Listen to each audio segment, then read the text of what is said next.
प्रधानमंत्री मोदी ने आज अपने भाषण में सचिन पायलट को लेकर एक ऐसी बात कह दी कि पूरा का पूरा जो गहलोत का गुट है उसके अंदर भयंकर फड़फड़ाहट है और मीडिया को जबरदस्ती सचिन पायलट के पास भेजा गया है उनका रिएक्शन लेने के लिए। अपने भाषण के अंदर मोदी ने यह तो कहा है कि पिछले 4-5 साल से कांग्रेस के अंदर ऐसी कलह चल रही है, आधे लोग सत्ता बचाना चाहते हैं, आधे लोग सत्ता गिराना चाहते हैं और इसी के साथ के अंदर ये जो कलह है इसके अंदर राजस्थान का बहुत नुकसान हुआ है। मगर उससे बड़ी बात उन्होंने ये कही, कुछ नेता ऐसे हैं जो कि अपने निकम्मे नाकारा बच्चों को आगे लाने के लिए दूसरे के बच्चों को निकम्मा और नाकारा कह रहे हैं। साफ तौर से यहां पर उनका इशारा केवल और केवल अशोक गहलोत के बेटे जो कि कुछ कर ही नहीं पा रहे, उनका कहीं पर कोई पब्लिक अपीयरेंस नहीं हो पाती, उनको बोलने का कोई बहुत बड़ा नेताओं वाला उनमें गुण दिखाई नहीं देता, उनको आगे लाने के लिए राजेश पायलट जी के बेटे यानी कि सचिन पायलट को बार बार नीचे दबाने का काम किया जा रहा है। जबकि इस समय अशोक गहलोत जिस कुर्सी के ऊपर बैठे हैं वो कुर्सी कमाई हुई सचिन पायलट की है, मगर जादूगरी लगाकर वो वहां पर बैठ गए। सचिन पायलट से एक जनरेशन ऊपर अशोक गहलोत हैं। डायरेक्टली अगर वो उनसे एंगेज करते हैं, उनके खिलाफ जाते हैं, उनके खिलाफ कोई स्टेटमेंट देते हैं तो इसको बुरे तौर के ऊपर देखा जाता है। मगर यहां पर यह भी सोचना चाहिए कि सामने जो बूढ़ा आदमी बैठा है, जो चल फिरने में मुश्किल हो रही है, उसको किसी दूसरे के मेधावी बच्चे के खिलाफ इस तरीके से उलझुल तो बोलना नहीं चाहिए। आप अगर सोच के देखिए कि आज के दिन राजेश पायलट अगर जिंदा होते और उनका हाथ अगर सचिन पायलट के ऊपर होता तो अशोक गहलोत ने जो कुछ सचिन पायलट के लिए कहा है, जो कुछ सचिन पायलट के खिलाफ कहा है, किया है, उसके लिए अशोक गहलोत की वो चमड़ी उधेड़ देते। आज के समय सचिन पायलट इतने अकेले पड़ चुके हैं और सब कह रहे हैं कि उनके अंदर ये जो सहनशीलता है वो इतनी ज्यादा है कि वो अपने लिए खुद के लिए लड़ाई नहीं लड़ सकते, अपने समर्थकों के लिए क्या लड़ेंगे। ये बात बिल्कुल सही है। सचिन पायलट इतने ज्यादा अकेले हो चुके हैं कांग्रेस पार्टी के अंदर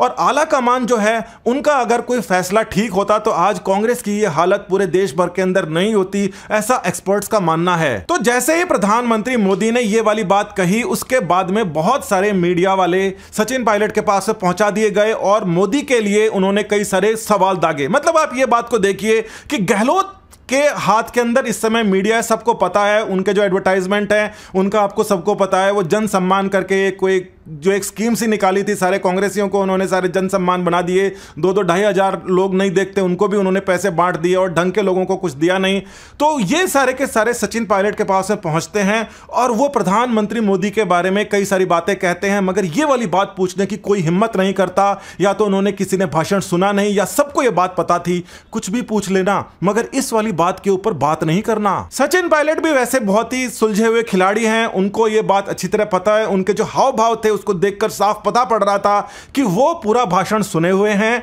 और उनको इस बात की खुशी भी नजर आ रही थी कि अगर ये बात प्रधानमंत्री मोदी ने कह दी, हालांकि पता तो राजस्थान की जनता के एक एक बच्चे को, एक एक ताऊ को जो गांव के अंदर पंचायत में बैठते हैं उनको है, मगर प्रधानमंत्री ने कह दी तो हर किसी के कान में चली गई और अब यह चर्चा का विषय बनेगा। और अब अगर सचिन पायलट को उनके बेटे के सामने आप कंपेयर करोगे तो उनकी क्या हैसियत है पूरी जनता को पता है। मेरे मुंह से क्यों कहलवाना चाहते हो? तो सचिन पायलट ने कहा, जैसे राजनेता कहते हैं, उन्होंने मोदी के और जो स्कीमें हैं उनके बारे में बोला कि उन्होंने ये नहीं किया, वो नहीं किया वगैरह, साधारण से जवाब दिए। मगर कुल मिला के पूरे राजस्थान के अंदर ये बात सामने आ चुकी है इस समय कि ये मसला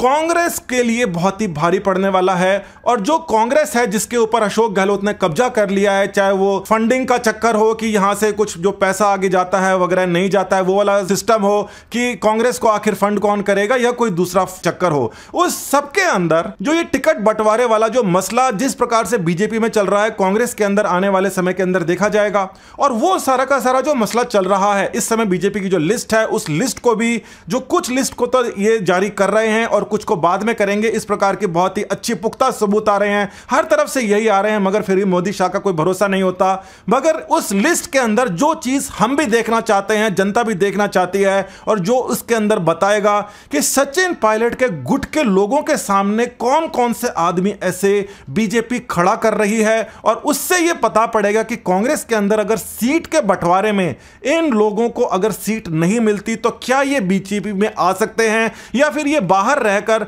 जो है कांग्रेस को नुकसान पहुंचाएंगे, क्योंकि राजनीति एक अलग प्रकार से चलती है, उसके अंदर केवल ये भावनाएं नहीं चलती। वसुंधरा राजे के ऊपर भी सबकी निगाहें थी और जो टिकट बंटवारे के समय वसुंधरा राजे वहां पर केंद्रीय समिति के अंदर पहुंची थी, उनकी जो बॉडी लैंग्वेज थी वो बहुत ही ज्यादा ठीक नहीं थी। जो भी अध्यापक हैं, अलग अलग जगह क्लास के अंदर पढ़ाते हैं, वो उनको अच्छी तरीके से पता है कि अगर सारे के सारे झुंड में एक बच्चा जानबूझ के दूसरों से अलग दिखने की कोशिश कर रहा हो, यानी कि वो अकड़ में दिखाई देता है, सारे के सारे जो लोग थे, सारे के सारे जो नेता थे, वो टेबल के ऊपर सामने आकर बात कर रहे थे, सामने अपनी किताबों को रख के बात कर रहे थे, जबकि वसुंधरा अपना मोबाइल या जो कुछ भी उनके हाथ में कागज था उसको टेबल के नीचे ले जाकर उसके अंदर से कुछ पढ़ रही थी, या वो जो भी कर रही थी वो सबसे अलग दिख रही थी। और ये बॉडी लैंग्वेज की जो समझ है ये ज्यादातर टीचरों को होती है कि वो उनसे संतुष्ट नहीं थी, या फिर ऐसा कह दें कि उनको कोई वहां पर भाव नहीं दे रहा था। यानी कि पूर्व मुख्यमंत्री जो कि 2 बार अपनी सीट हार चुकी है, अपनी सीट बचा नहीं पाई,